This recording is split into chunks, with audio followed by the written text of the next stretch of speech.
Now guys, what I've got right here is the Mercedes CLA, and no, this isn't the saloon, nor is it the coupe. This right here is the shooting brake, and I've got the keys for a few hours, so I thought I'd put this video together and let you know what's different about it, and also what it drives like. Let's jump right in.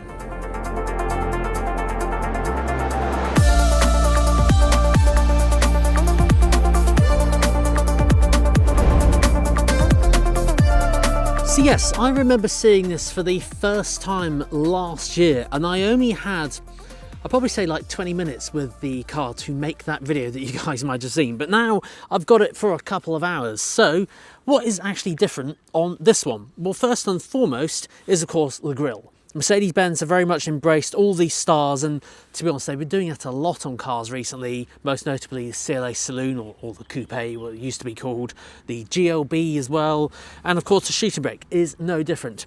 However, it's hard to really tell from the front angle of this car that it is actually a shooting brake or like a stylish estate. The starred lights are exactly the same, there's the same light bar, the grille has been taken from the CLA Saloon as well, so from the front it looks exactly the same. But it's the side angle where this car shines, because as I said, the front's the same, it's the rear over here. You can see it slopes down quite a bit there, while retaining some of that almost like estate sort of variant which you'll see at the back.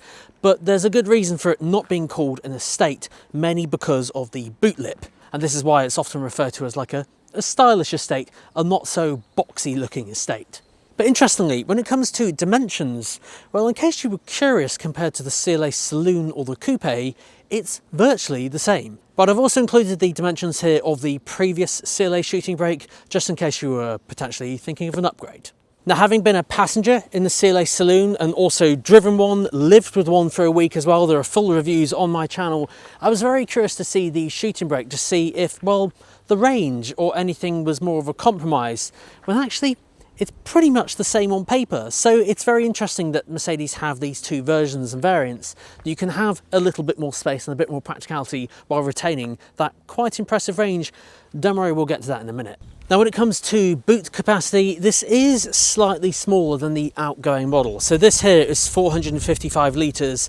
The previous one was actually 485 litres, but there is a Frunk. So a fruit or a Frunk, let me know in the comments down below which one's right. But yes, 455 litres here. The only difference really, this compared to like a C-Class estate or E-Class estate or other makes and models out there, is that shooting brakes do normally still carry this boot lip here. So think about if you're, like for example, we've got a dog at home, he would need to jump over this, whereas an estate is usually quite flat. Same with like Mercedes GLC, completely flat floor there, whereas this has a boot lip, so you have to lift things over. Just worth a consideration. Under here, there's not really that much space. In fact, it's just space for the manual and first aid kit. And to fold the seats down, you do have to do that from the other side, because it is a bit of a stretch to do it from where I'm standing here. But this is what it looks like if you do fold the seats down, just in case you were curious. So yes, under here is 101 litres, so perfect for like a weekend getaway bag, hold-all bag or something like that, or cabin bag. But I'm pretty sure that this space here was the same as the CLA Saloon, and rightly so, because the front's almost exactly the same. It's just the rear of the car which has a slightly different shape. But yeah, as the boot capacity is slightly less, good to see this is here, because this, in my opinion, I think makes up for it. Now, as I only have a short while with this car today, so I'm not going to make this video like a full review or anything. This is just like a first impressions drive, and also a few things I've picked up that I think you guys need to know, one of which is the rear floor here. Now, the whole floor has been raised slightly due to the, of course, high voltage battery underneath, as this is obviously fully electric. But in doing so means you have this slight issue. Now, for reference, I'm 6'2" with very long legs. That's my driving position, so legroom is really good. What isn't so great is the floor is raised a lot here, and then you have this. I mean, if I sat back in the seat here, I'm sat kind of a bit like this, which is not the best. There's no leg support under here. So obviously, as I mentioned, I do have long legs, so my only recommendation to you really is just to make sure you try it out. If you do regularly have people sat in the back, make sure they try it out, because I would find that a bit uncomfortable for a long journey, I'm not going to lie. But thankfully, I get to sit up front and go for a drive. But very quickly before that, there are of course the electric motor variants that are available at launch for this car. And I found this a little bit confusing yesterday when I was researching the notes on this, because I thought there were only two, but I did see a third one. So here are the ones I found. So initially, I only saw the CLA 250 Plus electric, CLA 350 Plus 4MATIC electric, which makes sense because that's exactly what the CLA and of course the GLB have.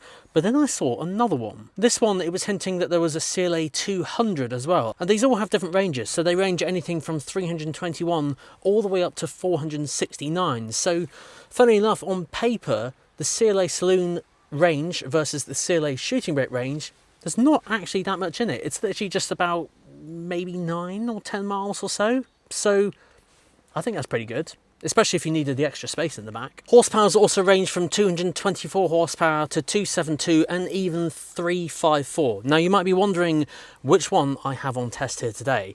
Well, actually, Mercedes very kindly gave me the 350, so this one should be quite punchy on the road. 0 to 62s also range from 7.6 seconds to 6.8 and even 5 seconds. This is the one I've got here, so this is like almost AMG speeds, although not quite, because AMGs are usually around 3 or 4 seconds today, but 5 seconds is fast. Let's have a look.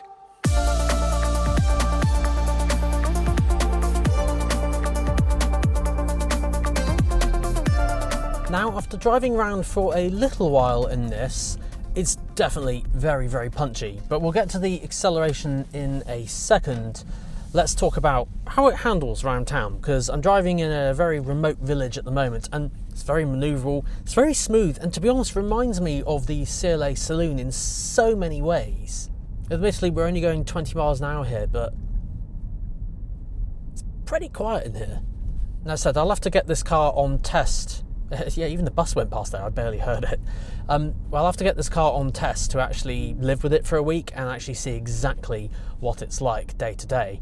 But I want to show you how powerful this thing is, because it's like an AMG. Okay, we're doing 20. I'm going to punch this up to 60. There you go, 60. It's pretty fast. Now, the fact there are 3 versions, I'm just going to put this back in comfort again because I don't need it that quick. The fact there are 3 versions, I think is quite good, because, to be honest, I think I lean more towards the CLA 250 in terms of performance, because obviously that's not 4MATIC, so this is obviously the 4MATIC version, and will have a slight range impact because, number one, of that performance, but then also because it's 4-wheel drive. But the range of these cars is absolutely incredible. I do remember driving the Mercedes CLA Saloon and thinking, I should do a range test of this. I don't know if you guys want me to do that. Let me know in the comments down below if I should do a range test of Mercedes CLA models. But the range of them is so good. You know, it's not quite, but almost 500 miles. And I remember driving around in the town for about, I think it was 3 hours during rush hour, just to see how bad it would be. It wasn't bad. I remember my battery percentage, it was 100% and it went down 15% after driving for 3 hours in start-stop traffic. It's incredible. What would that be like at motorway speeds? I don't know, let me know if I should do a range test. Now, interestingly, if you own a Mercedes electric at the moment, you'll know that there are regen modes, and those are usually done on the paddles. But there are no paddles in this, and for some reason, I don't know why Mercedes have done this, they've actually changed it so the regen adjustment is done on this stalk. But that's not the only thing the stalk does. The stalk also operates your gears, pretty much like a traditional Mercedes. But it's also your start-stop as well, because there's no button to turn it on and off, so you simply get in, shut the door, put it into drive, providing you've got your seatbelt on, and it'll just go into drive. It's quite seamless, actually. And then to turn it off, you just press the button on the end and out you get. But it's also the regen modes as well, which is, I guess is good. It's just different, just thought I'd highlight it. But manoeuvrability around town is also pretty good. My goodness, those are some nasty potholes. Why is it every time I do reviews now, I'm always encountering the potholes when talking about cars and just highlighting what UK roads are like? Anyway, as I was saying, the manoeuvrability is pretty good as well. Again, so similar to the CLA Saloon. It's just easy to live with, same dimensions as well, but you just have more space in the back. Out of the two, I'm definitely more drawn toward this one, especially as we have a dog at home. The only thing for me that I don't like about this car too much is the many stars which are on the front.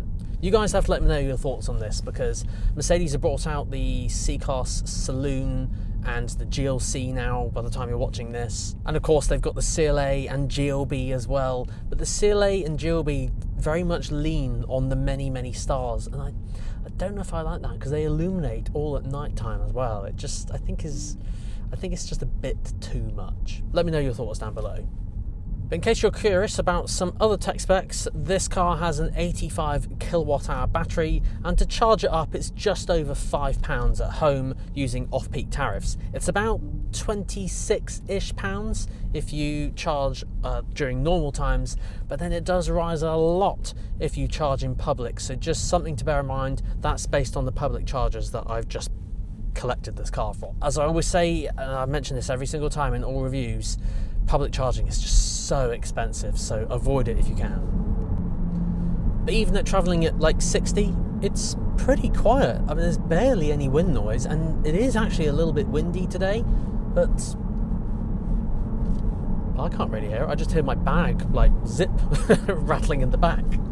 Now, in case you're curious, Mercedes have also upgraded the multimedia system as well. I'm going to try and get my hands on one of the newer generation multimedia systems that Mercedes have, like this one here, to make a dedicated video. I don't know, maybe we can make a comparison to something else. I have done a comparison, so if you guys want to see that, link is in the description down below, where I compare the generation 1, 2, 3 and 4 of Mercedes MBUX. But this one, as you can see, has, well, all the options ticked. The car that I have here, I think, from the looks of it, is a Premium Plus. It has a head-up display, passenger screen over here as well. Interestingly, this car also has a panoramic roof as standard, and also has many Mercedes stars that look like this at night time. I have found you can turn that off if you don't want that, but one thing to note is that there is no blind. It's just the glass. This is very clever glass though. There are many layers, and I remember seeing this when I was at the Mercedes GLC test drive launch, and it definitely does reduce the heat. I can feel the sun is kind of like on the top of my head just here, and it's not warm. So they have done some clever things, but just to note that there is no blind. But handling wise, this car can be quite a bit of fun on the country roads. You know, if you fancy opening it up a bit and sending it, should we say, it can be quite fun, despite it being a bit like an estate. And I guess because it's not like the full proportions of a normal estate, its weight distribution still is very much like in keeping with the saloon. There's so many comparisons to the saloon. This car also has rapid charging, about 320 kilowatts, which means it can add about 80% in about 22 minutes, providing of course you find the suitable rapid charger. One thing to note on that though, just like the saloon as well as the Mercedes GLB, I did note on their specification that they do charge extra to charge at 400 volt chargers. I wish that they had included that as standard, because it's very difficult to tell what chargers are 400 volt and 800 volt. I did test this on the CLA Saloon, and I didn't actually find it to be a problem where I live in Poole. This may vary quite a bit, so my only recommendation to you is to take one out and test drive and actually try it on public chargers to make sure it works on the ones that you want it to work on. Apparently, using the inbuilt sat-nav that has Google Maps now does show you all the charge points and only the ones the car can charge on. I don't know if that's for 800 volt and 400 volts, so again, I'll have to get one on test and test it out somewhere. So yes, there we go guys, that concludes this week's video. I would love to make this video longer and live with it for more, but sadly I only get a short time with this car today. So I'll try and message Mercedes and see if I can get my hands on one for a little bit longer, and that way I can make my usual length, full in-depth review. But of course, let me know your thoughts down below, and if you have any questions, I'll try and get back to you in the comments. Thank you so much for watching guys. Until next time, see you then.